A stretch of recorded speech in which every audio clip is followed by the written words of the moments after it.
In July 2018, while working on my challenging Portal 2 puzzle called Vector, an idea struck me that seemed so bizarre that I decided to immediately make a map centered around it.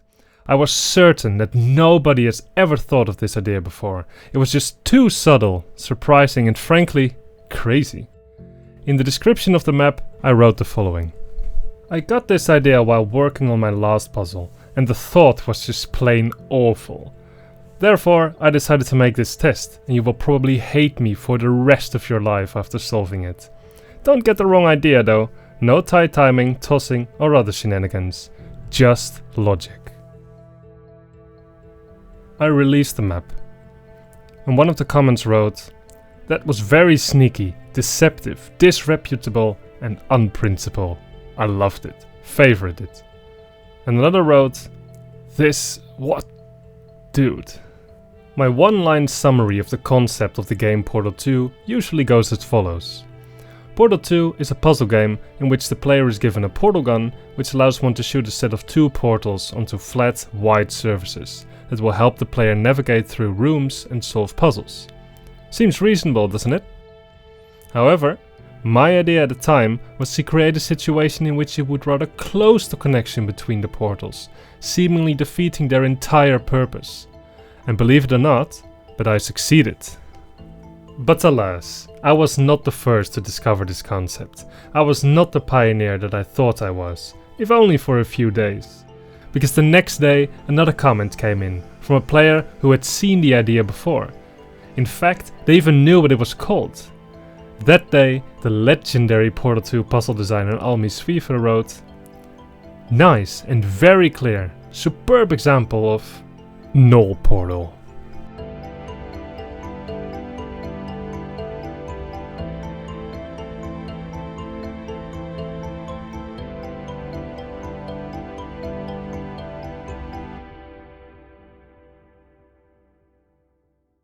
As with the ghost cube technique from my previous video, null portals are slowly gaining traction in the puzzle-focused part of the community, so understanding their benefits will be most valuable both from a puzzle-solving perspective as from that of a puzzle designer.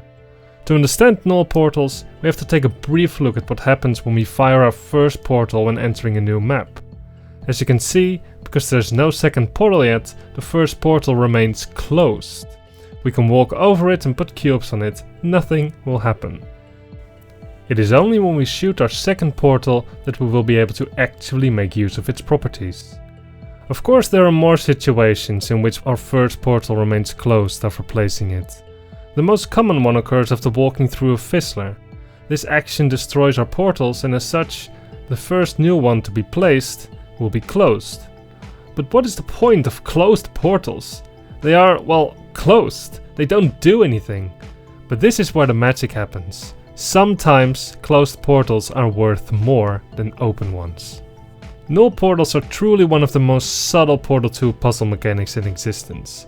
At times, you desperately need to get rid of your portals in order to make things work out, as counterintuitive as it may seem. These situations are rare, but they make up for that in the richness of their applications and solutions. To convince you of my outlandish claims, let us first consider this truly superlative hammer map called Sandstone by the author Fernie. In this beautiful environment, reminiscent of an ancient pyramid, we are meant to cross this gap here to make it to the exit. However, these platforms alternate when we press the button. So, we will need to first get to the center and from the wooden planks, somehow activate the button to raise the platform to the exit. Fortunately, we are given a cube to help us. A moment's thought reveals that we must drop it through this portal surface onto the button. Sounds easy, right? But this is where the real problem presents itself. How do we drop the cube through precisely when we want it to? As soon as we shoot a portal on the floor with the cube on it, the cube will already start falling. That's no good. The sneaky solution makes use of this fizzler here. Indeed, we may put a cube on the floor, purposely walk through the fizzler to clear our portals, and then place a closed portal on the floor beneath the cube. Now we can drop the cube through whenever we want to, essentially solving the puzzle. Usually fizzlers are a hindrance to the player. One doesn't like to lose one beloved portals that were going to be very useful to solve the puzzle. They were designed to be an obstacle for the player to maneuver around, not as a useful tool. However, as you can see, sometimes they are your best friend. It's pretty crazy if you think about it. A lot is known about the origin of null portals. Although perhaps slightly untrue, there is some merit to the statement that it all began in 2015, when a user going by the name of Olshi released their nowadays considered truly iconic map, simply called Null Portal. It was long rumored, yet long left unconfirmed, that this map initiated the terminology of using closed portals to one's advantage. After a long time of extensive research, I ultimately managed to find out if this was in fact true, by just asking the author. Indeed, they say that they came up with the name. Apparently, Null Portal refers to a null pointer in programming, a pointer that points to nowhere in memory, just like the portal points to no other portal. Unbeknownst to its author, this map piqued the interest of so many players, and the concepts that it used were in a way so far ahead of their time that the unofficial official name of the mechanic will forever refer directly to Olshi's map. And so the Null Portal move was born. Because of its complexity, I will not spoil the solution to this one, but as with all the other maps that I will discuss in this video, I've left links in the description below. The portal gun does not have the functionality to destroy its own portals at any desired time. To pull off a move in this vein, the player will need to use something else to achieve this. And as it turns out, not only fizzlers can be used to the player's advantage like this, even some very surprising elements can be used to this effect. Let's consider for example this tiny map of mine called Mini Mono. In the classic style of the original Portal game, in this Mono Portal puzzle the player's gun only controls the blue portal, whereas the location of the orange portal is controlled by this button. To exit, we will need to drop a cube on the button while standing on the piston. Indeed, we will require a null portal to do so. But how do we do it? There are no fizzlers within our reach. This time, the trick is to use the moving orange portal to destroy our blue one. If we place the cube on the button, put our blue portal here and then respawn the cube, the orange portal moves back and as such overrides our blue portal. Now the orange portal is closed and we can place the cube on top of it, walk to the piston and exit. A very subtle and surprising move. A different example comes from the map Access that I mentioned before, from the time that I thought that I had single-handedly discovered the null portal mechanic and was about to revolutionize the workshop. The idea that I feared would make players hate me for the rest of their lives. The logic was as follows. In this map, we have to open the exit door by funneling a cube to this button. We can put the cube in a funnel from down here. However, because this button will also make the stairs go down, preventing us from reaching the exit, doing this naively does not work. How do we slow down the cube's journey in the funnel? Again, we use a null portal. Somewhere else in the map, there is an angled panel. Have you ever wondered or noticed what happens to a portal that is placed on a panel when the panel is moved? Well, as it turns out, the portal is simply erased. Probably because the designers of the game just did not want to bother with programming moving portals. But now, if we had planned ahead a little bit, we could have reached this area with our portal on the angled panel. We can then move the panel, creating a null portal.